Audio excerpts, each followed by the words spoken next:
Hello, this is your DracCast for Saturday, April 1st, 2023. This is me. It's Dracman. I'm back with another episode of the show. Happy to be here to talk about one of my favorite films, one of my favorite underrated vampire movies. I've mentioned this to a lot of my friends online and in real life, and most of them haven't seen this, including a lot of people uh, who are like into the same kind of stuff that I am. And this was a film that I hadn't even I personally hadn't even considered doing for the show, at least not this early, until I talked to Squirrel Girl Core, who actually was the one who recommended that I do this film. Um, so shout out her, obviously. Read Squeak a Cheek It. Um, and so I figured I'd do it, and I rewatched it for the first time in a little while. It's a terrific film. So this is Drac in the USSR. Drac in the USSR is for those who don't know, aren't familiar. This is a film from 1993, an American film. This was made pretty well as a commentary on the dissolution and fall of the Soviet Union, and using vampires as a metaphor for that, and sort of tying in the vampire mythology with the actual fall of the Soviet Union and Gorbachev and stuff like that. This is a really fun film. Again, work of social satire, very much a comedy, very much a comedy, but a really smart comedy. I think this is one of the most like effective satires I've ever seen. Um, so let's just talk a little bit about this film. This was directed by a director that isn't hasn't had a lot of other work. This is one of his only major films in America. It was the director Art DeFrank, who is originally British, and hasn't made a whole lot of other major sort of Hollywood releases. His more recent films have been a little bit more on the art film side. They tend to not get wide theatrical releases. He does stuff at Cannes and stuff. Like, he is a successful filmmaker, but he never quite made it into the mainstream, I think, in the way that this film kind of promises, because this is, again, he does a terrific job here. This is basically like a classic, like, Hollywood film. This is like, I can imagine that like Orson Welles would have loved this film. Like, this is a real kind of classic Hollywood film, and we'll talk about why.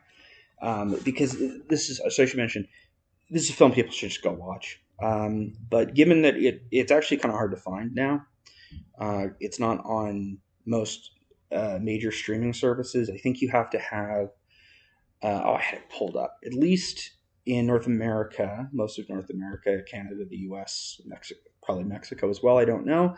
Um, this is actually only, this film is only available actually on the, what's it called?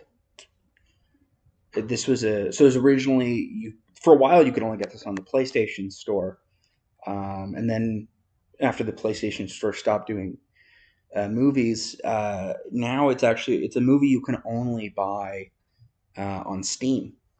Actually, you can only buy it on Steam, which is weird. Like, Steam doesn't sell many movies, but this is a film that, as far as I know, is only on Steam.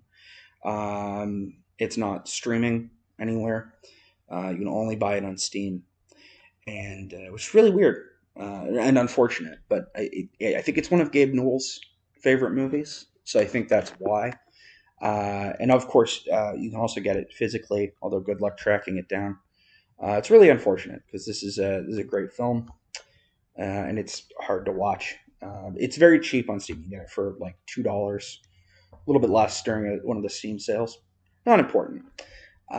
So Drac in the USSR. is a film centered primarily around a couple of, again, major key historical elements. It is centered around, like I said, the fall of the USSR, Gorbachev, um, sort of other late 80s, early 90s stuff, and tying obviously that in with Dracula. So this film has there's a lot going for it. It has a pretty good cast. The film. So I guess I should talk. Like I said, the movie you should watch, but given how hard it is to find legally, um, I'm just going to kind of explain the plot of it beat by beat. It's hard not to. I love it so much. It's hard not to just talk about everything that happens in the film. I don't think this is a substitute fully for watching the film. Even if you know everything that's going to happen, you got to see it. It's the journey, not the destination. You know what I mean? Be the change you want to see in the world. Journey of a lifetime starts with a single step. These are all quotes from the film, of course. So Drac in the USSR is a film. Essentially, it stars the great Scott Bakula, who I think most people probably know Scott Bakula from one of two places. They know him from either Quantum Leap, which I'm just looking up now. I'm not great with eras of stuff a lot of the time. So Quantum Leap had just ended the year that this movie came out, though he was filming this film as he was also filming the end of Quantum Leap. So of course he's the lead in Quantum Leap. He plays Sam Beckett. And then Dr. Samuel Beckett, not the playwright Samuel Beckett, who I don't think is ever in Quantum Leap. But people also might know him from, well, I guess he was on NCIS, but I didn't watch that. But some people would know him from that. I think a lot of people know him from Star Trek Enterprise, where he played the great Jonathan Archer. I think most people's favorite, a really popular Star Trek captain, one of the best. I guess he's on Cash Cab. Oh, he's in What We Do in the Shadows. That's also a vampire thing. He's in It's Always Sunny in Philadelphia. 2.5 Men. Chuck. My Nightmares When I Don't Take My Medication. Yeah, Bakula's he's a prolific actor. Anyway, Bakula stars in this film as actually Jonathan Harker, which is really cool. And this is a reimagining. Of course, this movie's set in the 90s. So here, Jonathan Harker is a government agent. And the idea is an American government agent, a CIA agent. And in this, he is sent to the Soviet Union as a means of essentially both destabilizing the Soviet Union, but also he is sent there to deal with the Soviet Union's newest kind of ally, who is, of course, Dracula. So it's fun to see that the Dracula story take place and essentially be interspersed with and sort of mashed up with the actual story of the fall of the Soviet Union and the dissolution of the Soviet Union. So Bakula, who plays a character, like I said, he's Jonathan Harker. I don't know why I almost I felt the need to do that, which is funny because he was later Jonathan Archer, which is fun. I think that's fun. And actually, one of my favorite things in this is that Dean Stockwell, who was in Quantum Leap with him, who was his co-star in Quantum Leap.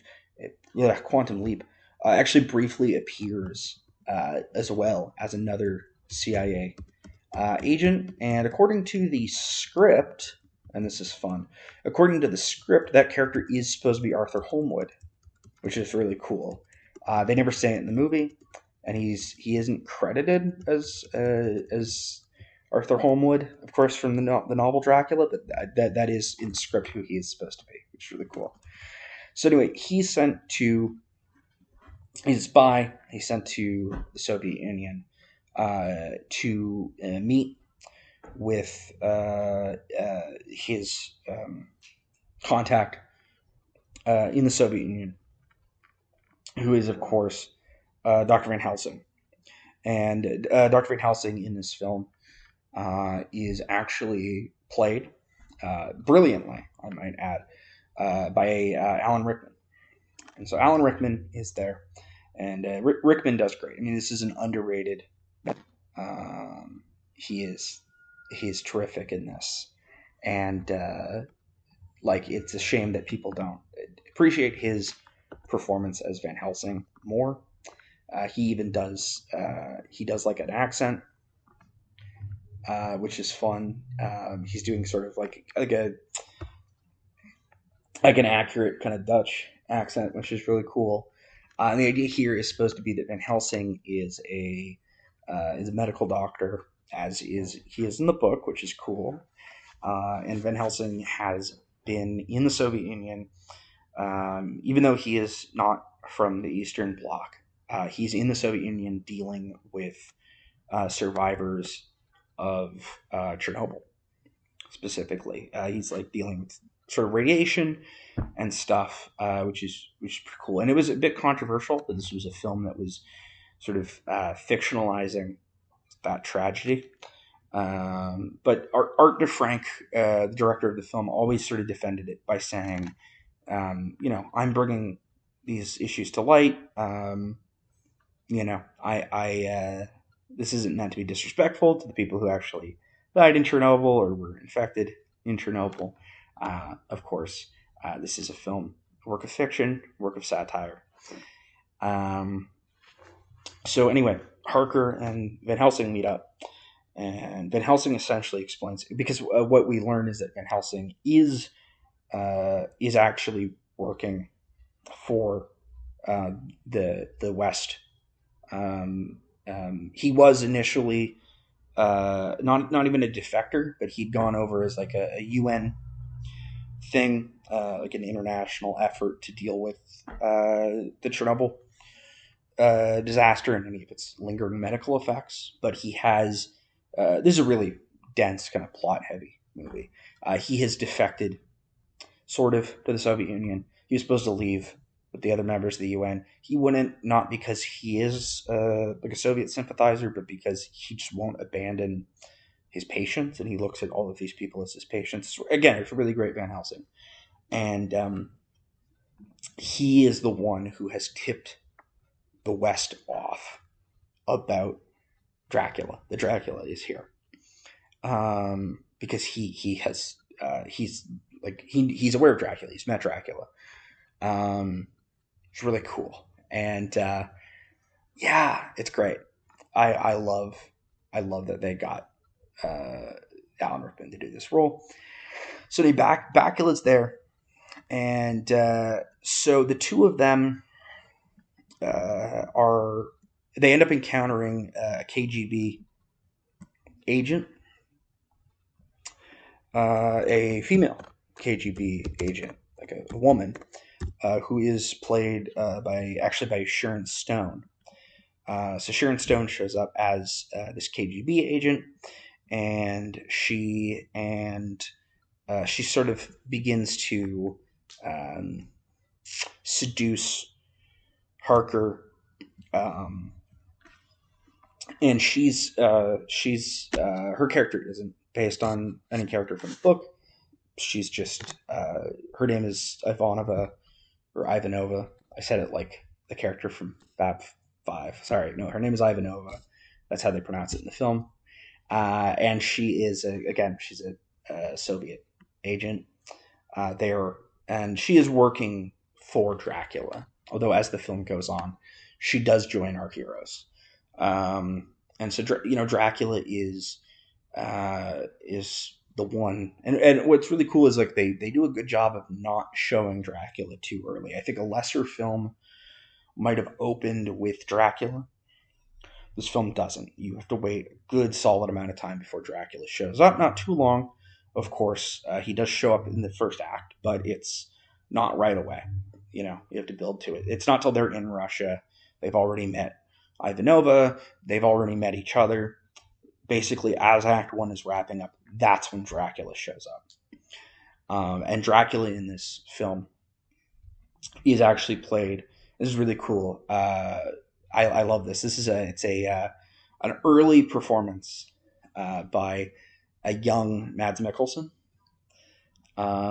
who's like pretty young in this, but he brings sort of an old soul nature to Dracula. He's a young man because he's been feeding on blood. He's very powerful at this moment, but Mikkelsen carries it like he's an older man, and that's really cool. Anyway, and we find out essentially that Dracula's entire plan here is that he is going to cause the fall of the Soviet Union. So it's interesting because, like I said, this is like an American film, obviously British director, but the film is made in the U.S. And it's although parts of it actually were filmed in former Eastern Bloc countries, which is really cool. Because again, this came out pretty soon after the actual fall of the Soviet Union. So yeah, Dracula is planning to destabilize the Soviet Union and reorganize it as like his own personal empire. He's going to take over the Soviet Union, and his minion, of course, is Renfield.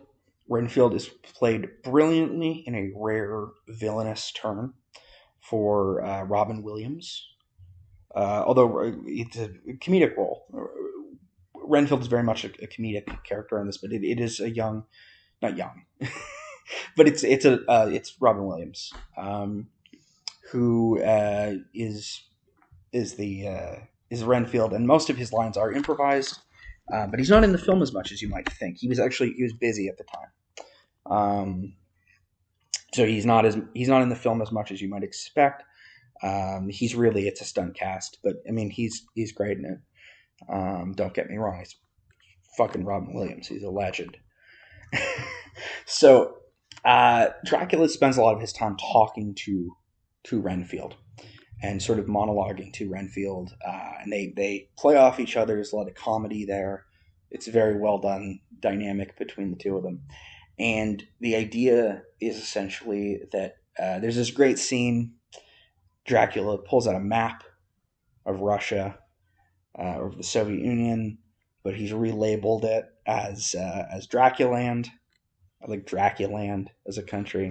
That's fun. He's a big portrait of himself as the Tsar on the wall. It's great. It's very fun. They ripped it off when they made Wild Wild West, which has a similar thing as the giant spider, but there's also the map of America, and it says like Loveless Land. That's a shameless hack job ripoff of this. This movie is like if Wild Wild West was good in a lot of ways. Speaking actually of what if Wild Wild West was good, Kevin Kline actually shows up in this film as a Soviet. He's actually supposed to be he's the general secretary of the Soviet Union. They didn't want to actually use Mikhail Gorbachev because he was still alive and still in politics and stuff. They didn't want to be too close. That'd be too much. They didn't want to make fun of a real person. And Gorbachev, of course, probably would have done this movie if they'd asked him. He did Pizza Hut commercials and stuff, but he'd actually, from what I understand, Gorbachev was supposed to do the role, but he was so addicted to Pizza Hut. He couldn't stop eating Pizza Hut. He wouldn't come out of his trailer. He was like in bathrooms. He was snorting like Parmesan cheese. He was like too wild, too crazy. He loved Pizza Hut too much. They couldn't. He was really difficult to work with as an actor. So they got Kevin Kline to come in and do it instead. Kevin Kline is playing sort of an amalgam of a couple of different characters. He's not really doing a Gorbachev, but he is doing like an accent, and that's fun. And his character's name is Petrovsky. That's he's Petrovsky, and we see that essentially Petrovsky doesn't know about Dracula. His ministers tell him, "Oh, there's this guy in Russia who's trying to take over. You should be scared of him." Petrovsky's like, "I don't believe in those old superstitions, comrade. We got rid of those when we overthrew the Tsar. The Soviet Union is run along, logic and reason, facts and logic, so to speak. We don't believe in vampire bullshit. I'm not a stupid idiot. Fuck you." Bakula and Ed Harker and Alan Rickman as Van Helsing are, they're still in Russia. There's a really good bit in this where they're talking about what life in Russia is like. And Dr. Van Helsing actually says, it's rough. It's tough. People are free, or the people are poor. The people aren't free. I'm paraphrasing. I don't remember the exact quote. But you know what? At least someone is watching, unlike in America. And they might be watching, there's something comforting about having the all-seeing eye. And Bakula just says, "I don't know what the heck you're talking about, man. In America, we would never let something like this happen." He's pointing around at all the industrial kind of stuff. So, there is like kind of, it's surprising for a film of this time, there is sort of commentary on whether an American capitalist system is better than a communist system, because there's another line later where Jonathan Harker says, "Look at these disgusting houses. This is where they make the people live. They're awful. They're horrible." And Van Helsing says, "They might be awful, but at least the Soviets have houses, unlike the poor on the streets of America." And Harker's like, "God damn it, you son of a bitch, you might be right." And it's smart, you know what I mean? And ultimately, of course, the film is critical of the Soviet Union, but I appreciate that they have that commentary in there. It's very smart of them to do. Of course, Art DeFrank is he's a filmmaker who always tries to put in a little bit of moral ambiguity, political ambiguity into all of his work. That's a really kind of admirable trait of Mr. DeFrank. One thing about this film that I will say is that this film is really brown. It's a really brown, and gray, very kind of brutal looking movie, very kind of muted color, which you wouldn't think would work for something like this that's essentially like a dark comedy, but it totally does work because it's sort of a comedic nihilism as an aesthetic, which I really liked. I think it's really brilliant. So anyway, what happens at this point is that Harker and Van Helsing are uncovering. There's this note that they've found that was written by Dracula, but it's encoded, and they don't know who could have written it.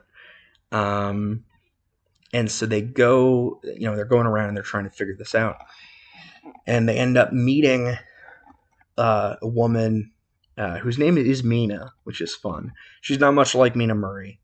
We don't get a last name. She is a Soviet woman, so presumably her last name is probably not Murray.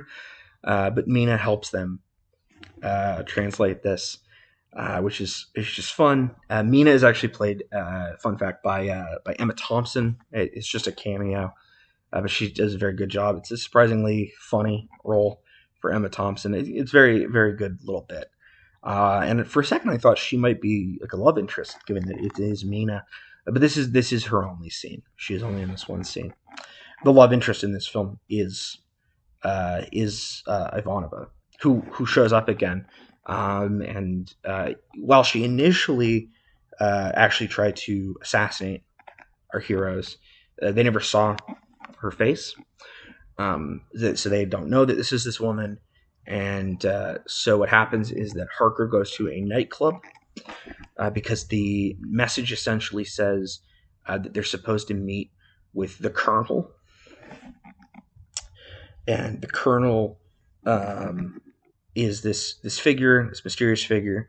He's an army colonel in the Red Army who frequents this one nightclub. And of course, as a fun little bit here, the colonel is actually Colonel Frankenstein, who is, it's fun because he is just seemingly a human, but he is designed to look like the Boris Karloff Frankenstein. He's a human, but he constantly mentions that he has metal plates in his neck. He's got kind of like the flat top. He's kind of ghoulish looking. It's actually Clancy Brown in prosthetics, and he does it just a wonderful job. Hilarious, just iconic. This is like one of the only scenes that people do remember from this film. It's just wonderful. So anyway, he's there, and he's talking to Harker is there, and he's at the nightclub, and him and Colonel Frankenstein are talking. Colonel Frankenstein doesn't know that this guy is, of course, a spy. He just thinks he's like some American club guy, but he's confused. He's like, why are you here? You're an American. There's not many Americans here.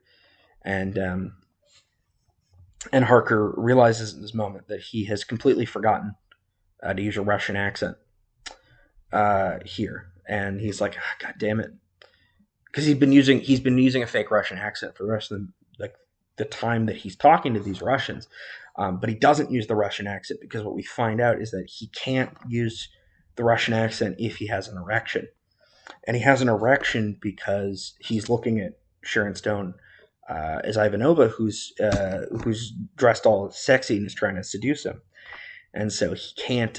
He's like, I have an erection and I can't speak with an accent. We learned this about Harker, and it's seeded earlier in the film because he talks about how he has a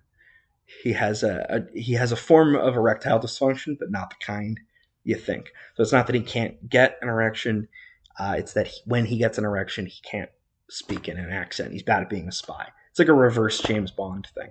They actually say that at one point in the film. They're like, it's like a reverse James Bond thing, which is fun. So Agent Harker, he can't speak in the Russian accent, and the colonel is like, you're a CIA agent, aren't you? And he's like, I'm not. No, I'm not. And he's like, you're a goddamn CIA agent. I'm going to kill you. So Colonel Frankenstein gets up. He starts like grabbing Bakula and like throwing him around like a rag doll. He's beating him up because he's like, he's still like a human, but the joke is like he's basically Frankenstein.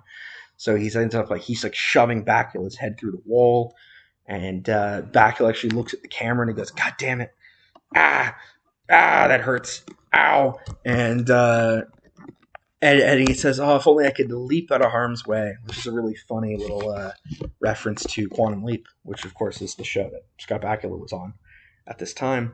And so he's shoving Bakula's head through the wall. And there's like a hole in the wall now in the shape of Scott Bakula. It's like a Looney Tunes thing because he shoved him fully through the wall. And so Bakula is now laying on the ground outside because he shoved him through the wall of the club. So he's now out on the street. And he's like, damn it. It's because of sexy ladies. I can't do my job. God damn it. And so Sharon Stone then comes out and is like, American man, you fell down, you stupid idiot. But you are very handsome. Want to have a sex on me? And he's like, oh boy, howdy do I ever. At least I can get my rocks off, even if I can't,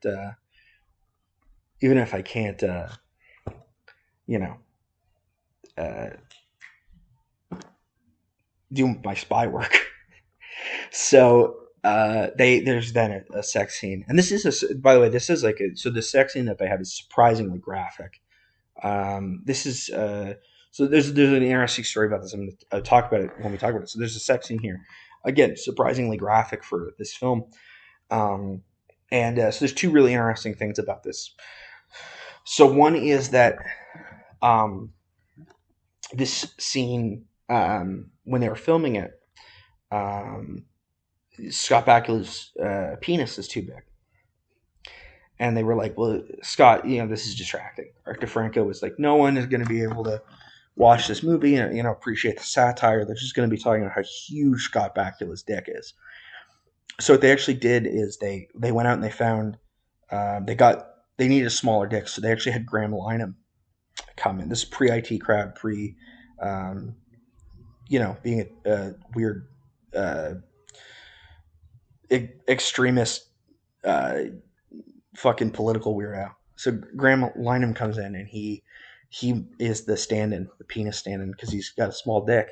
And so yeah, he's the one who actually they use his penis for it. Which is funny because they have very different body types. And so it's funny when they cut back to Bakula's head as if it's supposed to be. It's very funny.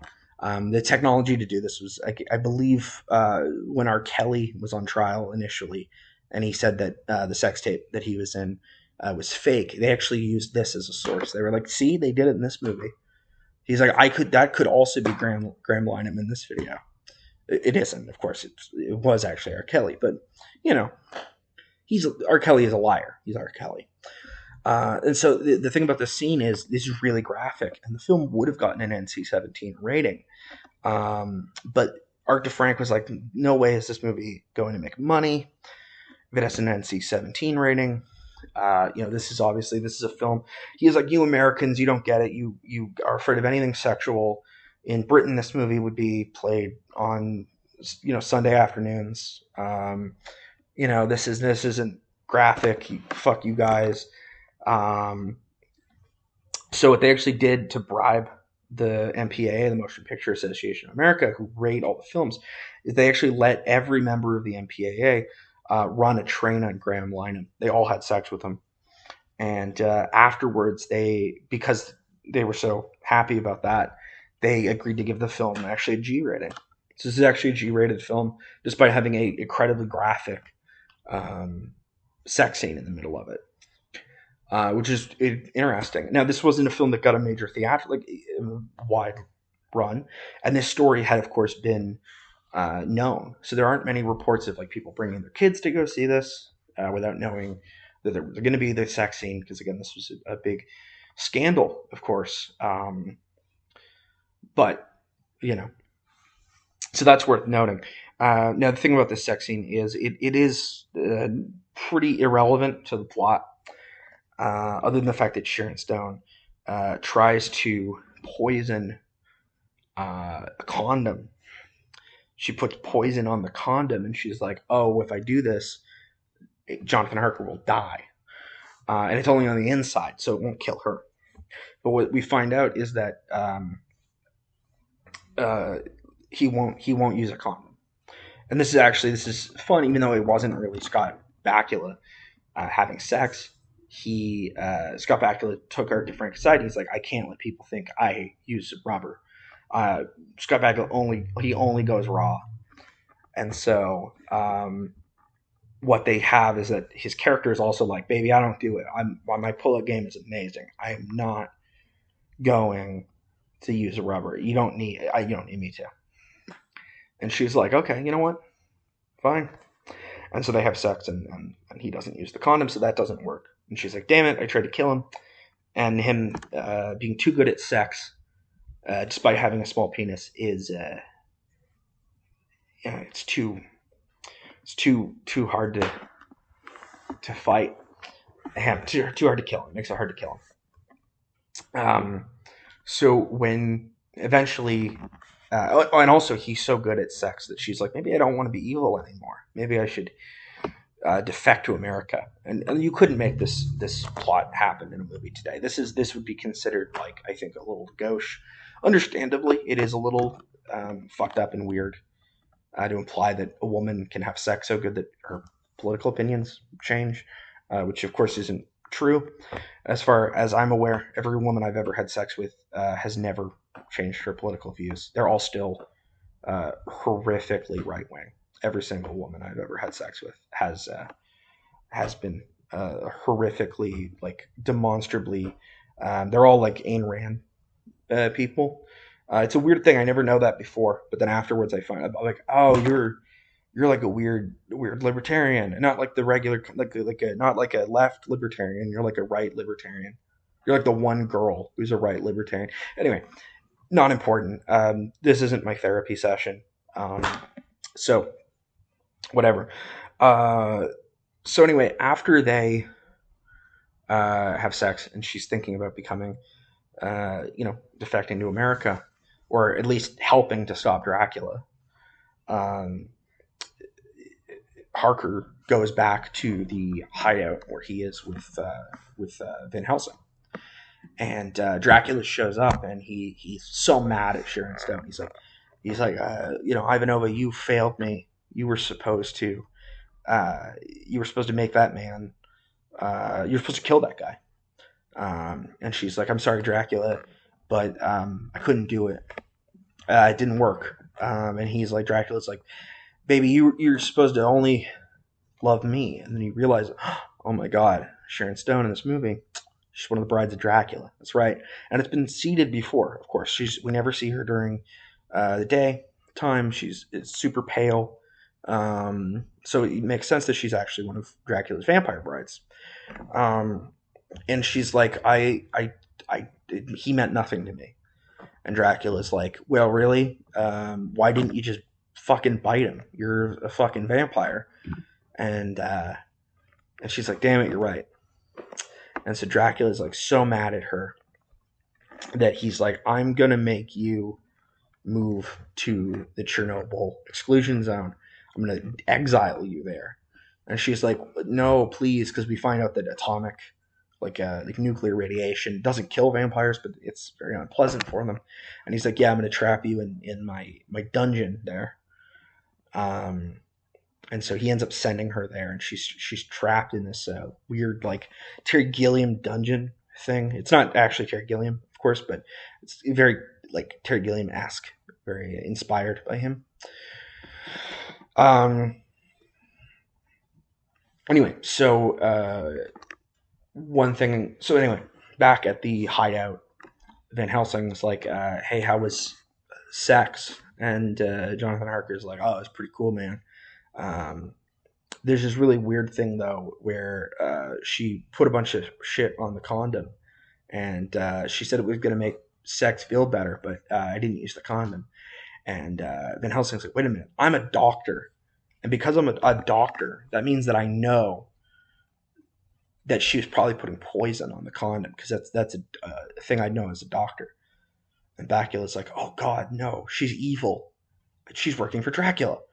And Van Helsing's like, yeah, man, every woman, you got to assume every woman is working for Dracula. Why do you think I'm not with my freaking ex-wife anymore? And it's like, haha, it's funny. And there's like a laugh track, weirdly, in that scene. That there's a laugh track. And the rest of the movie doesn't have a laugh track. That scene does.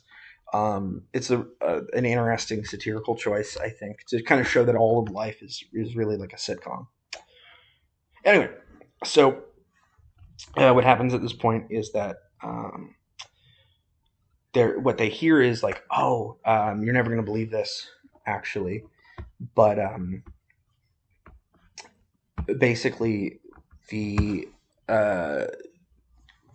fake Gorbachev, Petrov, was it Petrov?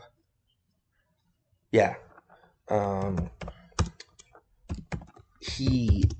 They get this word from Langley, where they're like, oh, you're never gonna believe this, but he's in trouble. He's gonna get, he might get assassinated. And they're like, damn, you're right. He might get assassinated. And it's like, yeah, he's giving a speech about how they're bringing down the Berlin Wall, because this is supposed to be the year that the Berlin Wall falls initially. And I'm like, oh man, the Berlin Wall's coming down. That's crazy. And it's like, yeah, he's giving a speech about it, and they're gonna kill him there. And they're like, we can't let that happen. So they go to the rally, and we see that at the rally, while he's giving the speech, there actually is a sniper. It's weird that Dracula hires a sniper. You'd think that he'd just like kill him normally.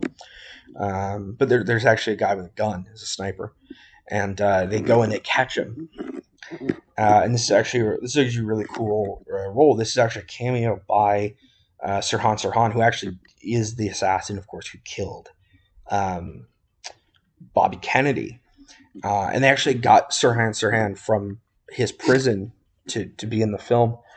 This is, I think, his only film role. Although there was talks after his performance in this that Sirhan Sirhan was actually in the running to be the next James Bond. But of course, he's not British, so he didn't get the role. And also, he's a felon, so that would have been the schedule. The timing of it would have just been weird. But anyway, so John, who's not playing himself, he's playing a different guy who's an agent to Dracula, and he bites a cyanide capsule before they can interrogate him. And they're like, "Damn it!" So the Berlin Wall falls, and then we actually jump ahead a year. And Harker and Van Helsing, they've been spending all this time trying to stop Dracula, and they're like, it's too hard, man. He's too good. The son of a bitch is too good. And then what's interesting here is that there's actually another jump ahead another year. It's actually only about 30 seconds of 1990 or whatever. We jump right to 1991. And in 1991, we see essentially that Van Helsing is sick. He has all of the years he spent around people who are irradiated is starting to rub off on him. And we learn that basically he wasn't wearing any protective gear. And he was actually just fully walking around like nuclear shit. Not just like the people, but he was walking around near Chernobyl and stuff. And Jonathan Harker is like, Van Helsing, why were you doing that? And Van Helsing is like, because he's dying. He's like, I'm a doctor, not a nuclear physicist. And he dies because even though he's a doctor, he didn't know that you could die from radiation, which is weird because he was studying people who were in Chernobyl. You'd think that, but of course, this film is a comedy, and that's actually that line is a reference to Star Trek, and this is actually one of the reasons that Bakula did Star Trek is because he heard that line and he was like, "Damn, I should be in a show where they say that." So anyway, Scott Bakula, now that Van Helsing is dead, he gets a call from Langley, and they're like, "Hey, man, you can't be in like now that Van Helsing's dead, we're pulling you out. We don't have the means to kill Dracula at this point or to stop Dracula." And this entire time, Harker's been confused as to why they're there to stop Dracula, and he says I've never understood this. I'll come back to America, but I've never understood this. If we're enemies of the Soviets and Dracula wants to destroy the Soviets, why are we trying to kill Dracula? And they're like, "Son, that's the thing. Soviets, they might be evil bastards, but they're predictable. Dracula, you never know what the son of a bitch is going to do." And it's like, damn, that's a good line. Because, Soviets, you know what I mean? They got good intentions. Dracula, though, bad intentions. That's the key difference. Again, it's a brilliant mind of Art DeFrank. And this script was also, and this was later found out, there were rewrites done to the script by the Coen brothers, which is pretty cool. And a really young, this is actually this just came out recently, but a young, very, very young, Max Landis worked on this film. He was only 8 or so. But yeah, he worked on this film, which is really, really interesting. That came out, because again, it's an uncredited thing. That came out during when he got canceled. They were like, "Yeah, we don't care if you Ghost wrote one of the best movies ever made. You're still a piece of shit. Fuck you." Which, fair. So anyway, back in America, Harker goes back to America now that Van Helsing is dead, and he's all sad and bummed out. And he's walking around, and it actually plays that song from just a second here. What's that song called? Oh God, my notes are really messed up today. My house just burned down. I'm doing this from outside, so that's why. Okay. So it's the song by the Goo Goo Dolls. The "And I don't want the world to see me." The fuck is that song called? What is that song called? Oh, come on! It's one of the best songs ever. Iris. Now, of course, Iris. That song is. A lot of people think it's from City of Angels, which came out like 5 years later, but it was actually originally written for this film, and it's in this film. But of course, City of Angels, which was a much more successful film, despite being much poorer in terms of quality and critical reception, it actually people think it's from this because that's the more famous movie. But it is actually from Drac in the USSR. Get it, the name of this movie that I'm talking about. I don't think I've mentioned that since the very beginning. But yeah, so that's just it's a misconception. So anyway, what happens here is that basically he's walking around and that song is playing and he's all sad and there's like this montage and he's all sad and he's thinking about all the good times he had with Van Helsing. There's like this montage of him and Van Helsing like hanging out and talking and like hanging out. And you realize at this time that they weren't actually on screen together that much. So it's really weird because they keep having to use the same clips over and over again because they do it through the entire song. Like it's not just part of the song. They do the entire song. And as he's going around, we learn that time has been passing this whole time. Like this whole thing has been like a montage that's showing the years going by. Because again, Bakula's been in America, it seems like, for years now. But we do all of this through the montage just to show it. Anyway, Bakula's walking down the street and he starts thinking about Ivanova. God damn it. He starts thinking about her again and he's like, man, miss that girl. Even if she did try to kill me with a condom, which I never use, by the way. He's like very insistent on it. And he's thinking about her. And he's like, you know what? I should go back to Russia. And, but he's like, I don't know. I can't. He goes to sleep, and that night he dreams about her. It's a dream about her. And how she's stuck in the Chernobyl exclusion zone. And he's like, wait a minute, that was a psychic vision.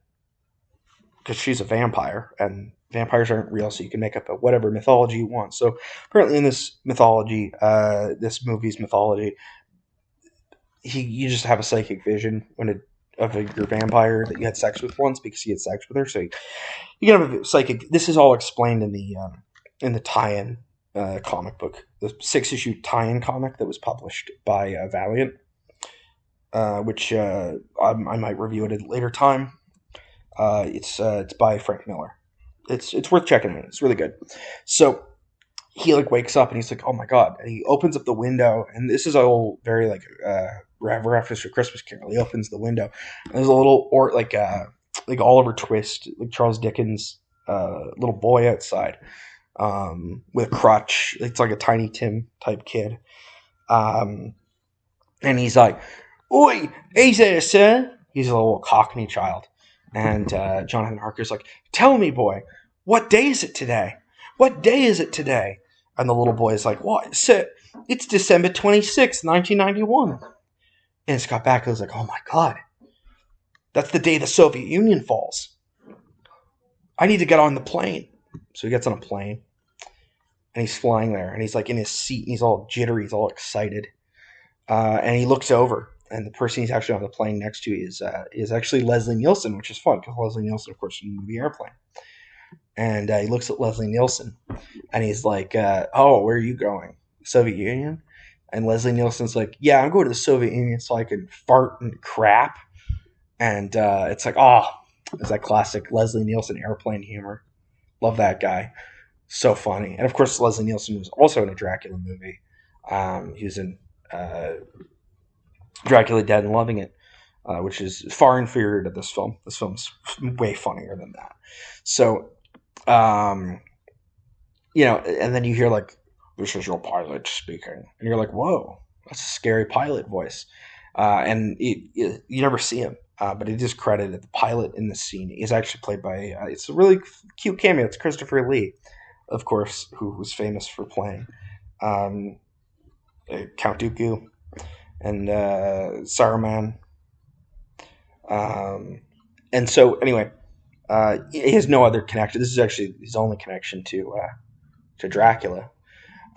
So he's like, this is your captain speaking. I have a very scary voice. We're going to Russia. So they fly to Russia. And as they're flying there, they get attacked by giant bats. Big bats attack the plane because they don't want to let Harker into the country. And Christopher Lee is like, oh, crap. Sucks. And so Christopher Lee sacrifices himself and the lives of everyone on the plane so that Harker can get off, because Harker's like, you don't get it. My vampire girlfriend's stuck in Chernobyl, and everyone on the plane is like, okay, we'll die so you can get there. So Jonathan Harker takes the only parachute, he jumps off the plane, and the plane explodes. And Jonathan Harker lands directly in Chernobyl. They were flying over it, which is weird because I don't think you can do that. But in the film, they do, because it's a work of fiction. This isn't a documentary. So he lands in Chernobyl, and he lands actually right into a hazmat suit. And he's like, whoa, it's crazy that I landed right in this hazmat suit so that I didn't get radioactivized. And how could this happen? He looks up in the sky and he sees a twinkling image, Mufasa style, of Van Helsing. And he's like, oh, he's watching over me. He's my guardian angel. Love that guy. So he walks through Chernobyl, and he's seeing all the Chernobyl animals, like the puppies and the frogs and deer and stuff. And he finds his vampire girlfriend who's locked up in a cage. It's Ivanova, and she's like, help me, I'm stuck here. Help me. And he's like, okay, but don't try to poison me again. And she goes, I'll never make you wear a condom. I'll never make you wear a condom, Jonathan Harker. You can raw dog me any day. So he lets her out, and she turns into a giant bat, and he gets on her back, and they fly to Russia. And we see that at this moment, the leader, played by Kevin Kline, Petrovich, I don't remember what I said. He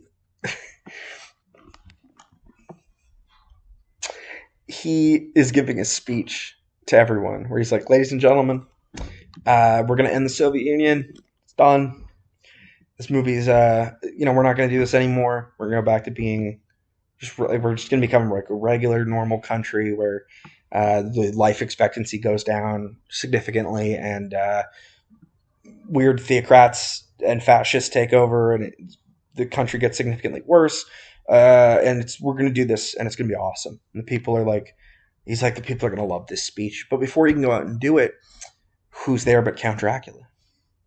And Count Dracula is like, I can't let you do that, I can't let you do that, sir. And he's like, who the heck are you, comrade? And he's like, I'm Count Dracula. And he's like, you can't be Dracula. You think I'm crazy? You think I drank too much vodka? You must be crazy. And he's like, oh, yes, vodka. Get it? Because we're in Russia. I'm going to eat you. And he tries to eat the prime minister. But the Red Army like guards start shooting at him, and he's like, "Ha, you fools! Your bullets aren't silver, which is the only kind of bullet that can kill me." And they're like, "Oh, thanks for telling us. We're gonna go get some." And he's like, "Damn it!" And he flies away. And then Harker and Ivanova land near Red Square, and they're like running, and they actually almost get hit by a car. And this is a fun fact: is a long-standing rumor in Hollywood that the two people in the car in the scene are actually Joe Biden and Barack Obama. This is actually how they met. There's a long-standing rumor that this is actually how those two met, but it probably isn't, because if you look really closely, it appears as though the two people in the car are both Asian women. So there's something weird going on here. Someone's telling a lie. Anyway, they reach where all of this is happening, and Harker's like, "Shit, I realize I don't have any way of fighting Dracula." And Ivanova's like, "I'm a vampire." And he's like, "Babe, you're a girl. You're not allowed to fight. It's the 90s. And she's like, "You're right. It's the 90s. And we haven't invented female-led action movies," which, of course, the first one of those was The Hunger Games, as Jennifer Lawrence once said. And she's right, of course. Women weren't allowed to be action heroes before that. And so, anyway, they get there, and they're like, "What are we gonna do? What are we gonna do? We don't have a silver bullet. We don't have a stake." And then Jonathan Harker's like, "Oh, wait a minute. I got a steak," and he pulls it out of his pocket, and it's like a meat steak. And it's like, that's funny. And she's like, "Baby, why do you got a steak?" And he's like, "I'm a red-blooded American, baby. I always got a steak." And she's like, "Oh, you're right. You're an American. That's what I love about your culture. You always have steak." And he goes, "Yep. And it's well done. And after this, I'm going to put some ketchup, some mayonnaise on it, because I'm an American. That's what we do." And she's like, "God, I love you." And he's like, "I love you too, babe."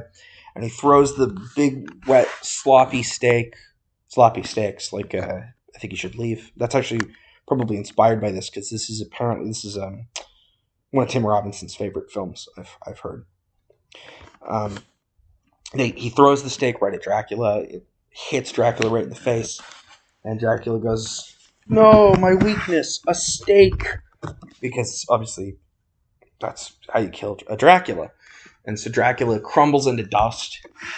And the leader of the Soviet Union can go out and he can give his speech. And it's like, oh, finally. We've done it. We've defeated the Soviet Union and Dracula.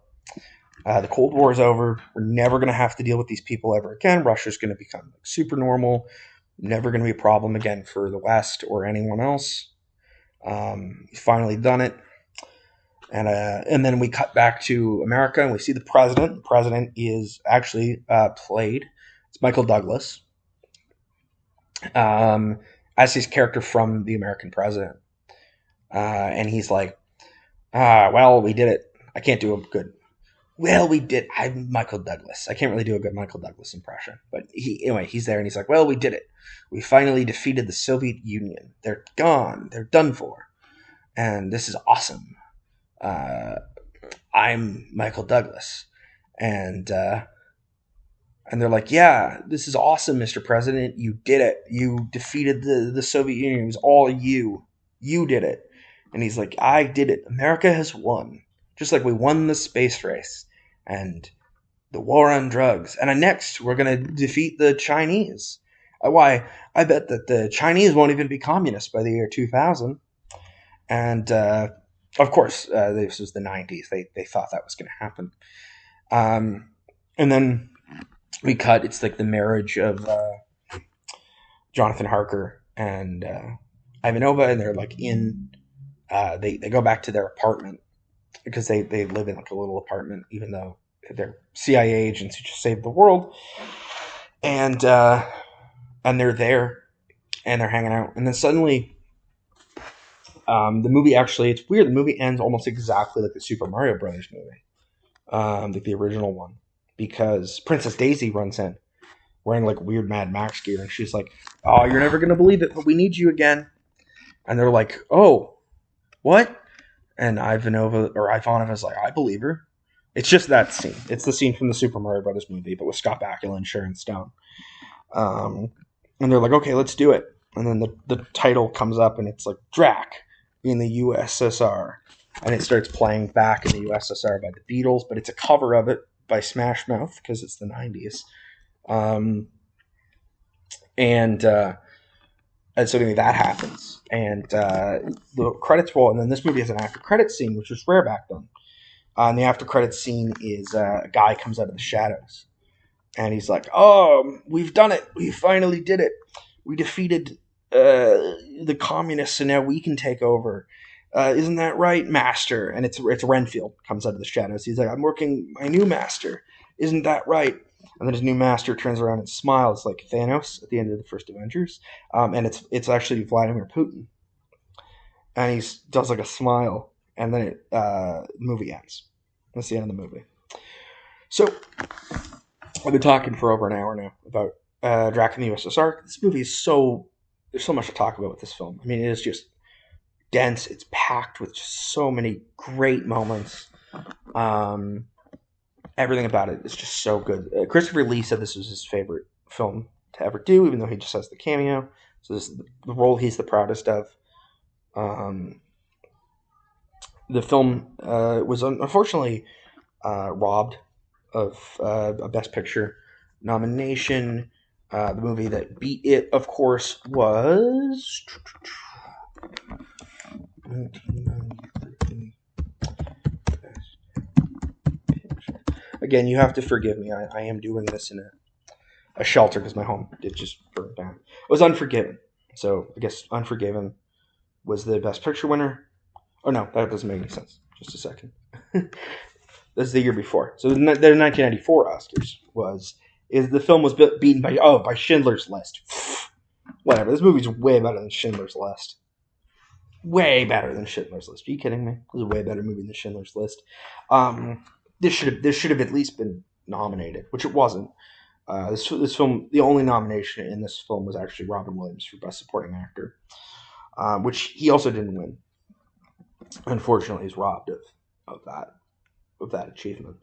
But anyway, this is a terrific film. I highly recommend it. Again, you can only buy it on Steam Workshop, and but I have heard rumors, not certain, but I've heard rumors it might be coming to Tubi.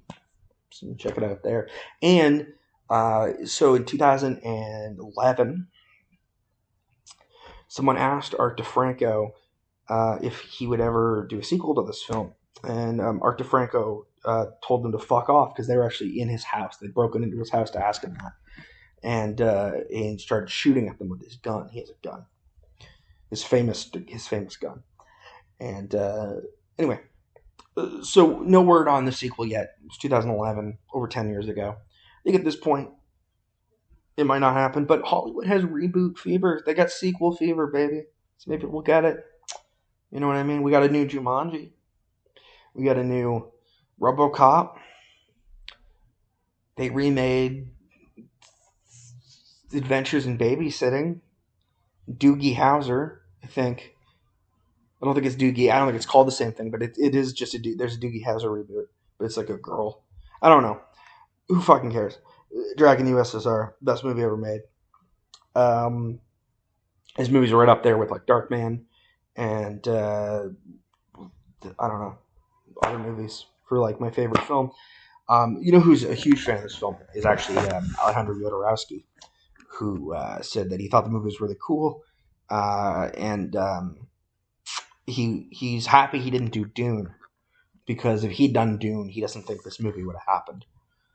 And he's like, you know what, not doing Dune was worth it because it meant this movie happened, which he's absolutely right about.